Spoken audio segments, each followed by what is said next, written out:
김상은은 항복이 정해지자 6일 동안 식음을 전폐하고 목을 매 자살을 기도했으나 발견되어 실패하였다.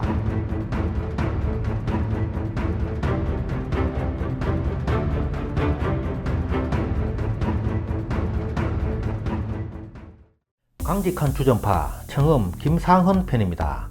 1570년 선조 때 태어나서 1652년 효종 때까지 82세를 살았다. 김상헌은 돈영부 부정 김극효의 5형제 중 넷째 아들로 한성에서 태어났다. 그는 3살 때 큰아버지인 현감 김대효의 양자로 들어갔다.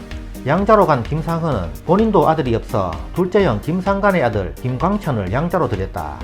그러므로 김상헌의 후손들은 실제로는 둘째 형 김상관의 후손들이다. 그의 집안은 신안동 김씨로 명문 가문이었다. 어머니는 자의정을 지낸 정육일의 딸이었고 큰형 김상룡은 우의정을 지냈으며 그의 외가는 왕실과 관련이 많은데 그의 할머니는 성종의 손녀이고 이종 사촌이 광해군의 왕비였다.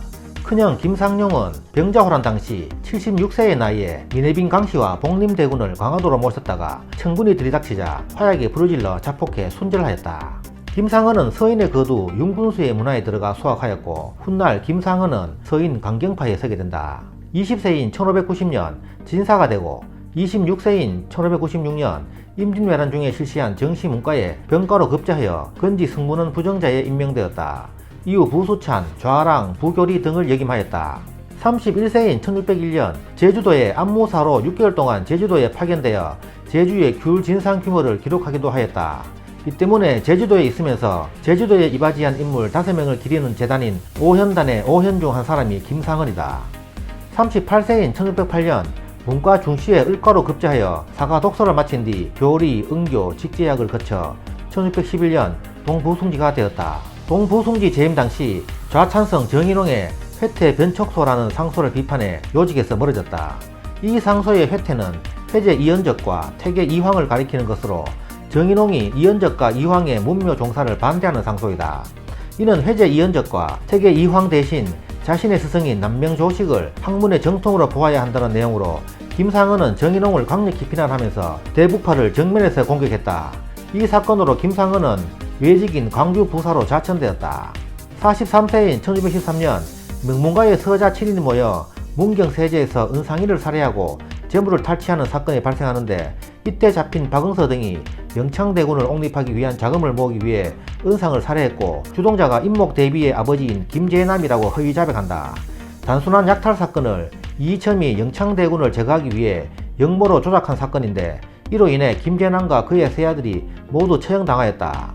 당시 김상헌의 아들이 김재남의 아들 김내의 사위였으므로 김상헌은 파직되었고 김상헌은 집권 세력인 북인의 박해를 피해 안동시 풍산으로 이사하였다. 53세인 1623년 서인의 주도로 단행된 인조 반정이 성공하자 이조 참의에 발탁되었고 서인이 공서파와 청서파로 갈라지자 청서파의 영수가 되었다. 김상헌은 인조 반정 이후에도 반정 실세들이 실리를 우선시할 때 명분을 우선하고 누차 그들을 비판하다가 반정 주체들의 뜻에 거슬려 향리로 기양하기도 하였다. 이후 대사관, 이조 참의, 도승지, 부제약 등을 역임하였다.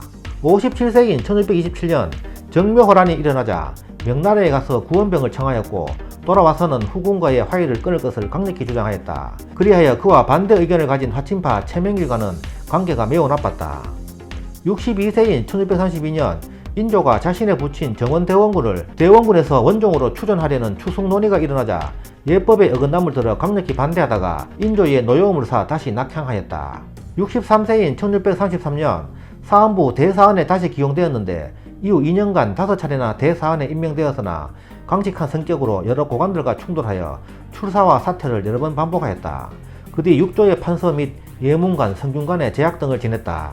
66세인 1646년 예조판서로 재임할 당시 병자호란이 일어났다.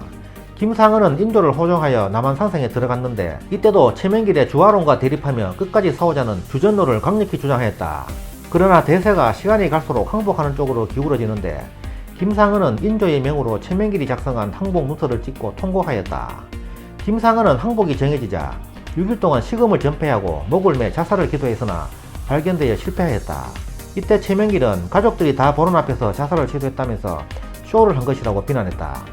67세인 1647년 1월 말 결국 인조가 삼전도에 항복을 하러 나갈 때 김상은은 인조를 따라가지 않고 치욕을 싣고 명나라와의 의리를 유지해야 한다는 내용의 상소를 올린 뒤 남한산성 뒷문으로 나가 그의 고향인 지금의 경상북도 안동시 풍산읍 소산리 소산마을에 내려가 응거하였다. 69세인 1639년 청나라가 명나라를 공격하기 위해 조선에 출병을 요구하자 이에 반대하는 상소를 올렸다가 청나라의 거듭된 요구로 이듬해 심량으로 압송되어 만주 심량 감옥에서 4년, 평안도 의주 감옥에서 2년의 옥고를 치른 후 6년 뒤에 풀려났다. 김상은이 심량의 감옥에 있을 때 역시 옆방에 갇혀있던 최명길과 서로를 이해하고 존중하면서 묵은 감정을 풀게 된다. 청구 영언에는 그가 청에 끌려가면서 지은 시조가 실려있다. 가노라 삼각사나 다시 보자 한강수야. 고국산천을 떠나고자 하려마는 시절이 하수상하니 올똥말똥하여라. 김상은이 심량에 잡혀있을 때 여진족은 수시로 그를 회유하였으나 그는 강직한 성격으로 그들의 타협 요구를 끝까지 거절하고 자기 주장을 굽히지 않았다.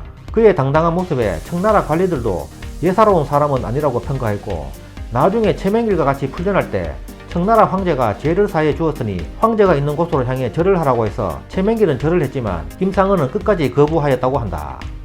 75세인 1645년 소현세자와 함께 귀국하였지만 그를 탐탁치 않게 여기는 인조와의 관계가 원만하지 못하여 벼슬을 단념하고 낙향하였다. 79세인 1649년 인조가 죽고 효종이 즉위하여 북벌을 추진할 때 그 이념적 상징으로 제로라고 존경을 받았으며 좌의정에 임명되었다. 그러나 수차례 거절하며 은퇴의 뜻을 밝히고 효종에게 인재를 기르고 대업을 완수할 것을 강조하였다. 그는 김육이 추진하던 대동법 시행을 강력 반대하기도 하였다.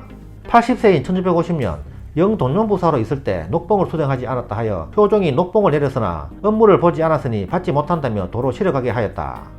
81세인 1651년 영돈룡부사 등 모든 직함을 사직하였으나 불허하였고 그해 11월 병이 나자 효종이 의의를 보내어 진찰하고 약물을 하사하였다.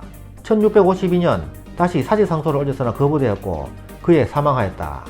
향년 82세였다. 이듬해 영의정에 추중되었으며 1661년 효종 묘정에 배양되었다. 김상은은 명필로도 이름이 높았으며 문집으로 청읍 전집 40건이 있다. 김상은은 강직한 성격으로 인하여 서인 노론 집권 이후에는 충절과 절개의 화신으로 평가받는다. 김상은의 후손들은 번창하여 13명의 재상가, 수십 명의 판서, 참판이 배출되었으며 숙종의 후군까지 그의 후손이었다. 또한 순조 시절 권력을 잡아 세도 정치를 벌였던 김조선을 비롯한 안동 김씨가 그의 후손들로 순조, 헌종, 철종의 왕비들이 모두 그의 후손들이다. 김상은의 손자 김수황은 노론의 영수가 되었고 최명길의 손자 최석정이 소론의 영수가 되면서 김상은과 최명길의 대립은 후손에까지 이어졌다. 김상은의 묘는 경기도 남양주시 와구 덕소리에 있다. 여기에는 김상은의 묘와 병자호란 당시 순절했던 큰형 김상룡을 비롯한 김상은 집안의 조상들이 함께 묻혀있다. 지금까지 청음 김상은 편이었습니다. 감사합니다.